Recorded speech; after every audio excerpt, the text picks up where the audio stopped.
سب سے پہلی بات تو یہ ہے کہ ٹی وی کے اوپر بیٹھ کے یا کوئی پریس کانفرنس کر کے دعوے کرنا جو ہے نا یہ کوئی بھی کر سکتا ہے.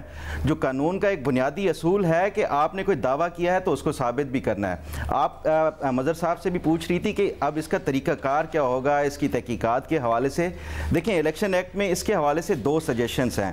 ایک تو ہے ری کاؤنٹنگ کے حوالے سے جو کہ اس کے سیکشن 95 میں ہے کہ اگر تو جو ریجیکٹڈ ووٹس ہیں وہ جیتنے یا ہارنے کے مارجن سے زیادہ ہوں تو آپ کا جو پہلے ایک ریمیڈی ہے وہ یہ ہے کہ آپ ری کاؤنٹنگ کی وہ درخواست دیں گے. متعلقہ جو ریٹرننگ آفیسر ہے وہ آپ کی ری کاؤنٹنگ کے ذریعے جو آپ کے جتنے بھی کوئی اگر اس طرح کے تحفظات ہیں تو وہ دور کر سکتا ہے.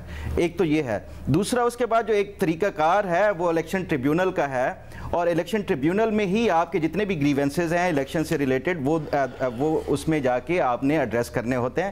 ہم نے 2018 کا الیکشن کا بھی دیکھا.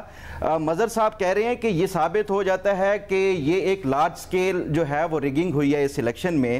میں نے 2018 کے جو الیکشن تھے اس کے فارم 45 12,000 سے زائد جو فارم 45 تھے اس کا انالیسس کیا تھا اور وہ دی نیوز میں خبر بھی دی تھی. جس طرح صافی صاحب نے کہا کہ 90 جو پولنگ ایجنٹس تھے 2018 کے الیکشنز میں ان کے دستخط نہیں لیے گئے تھے, ان کی غیر موجودگی میں جو ہے وہ نتائج تیار کیے گئے تھے.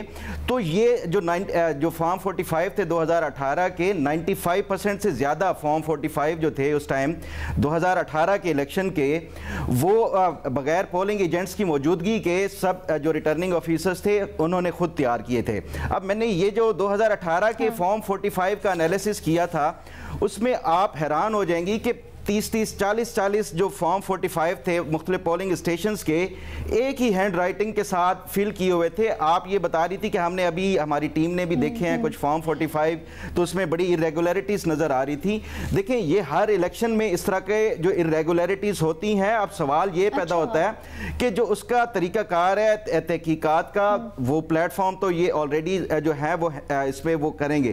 باقی ٹی وی کے اوپر پریس کانفرنسز ہم دیکھتے رہیں گے. وہ 2018 کے الیکشنز کے بعد نون لیگ بھی کرتی رہی, دعوے بھی کرتی رہی, مختلف الیکشن ٹریبیونلز میں بھی جاتے رہے لوگ.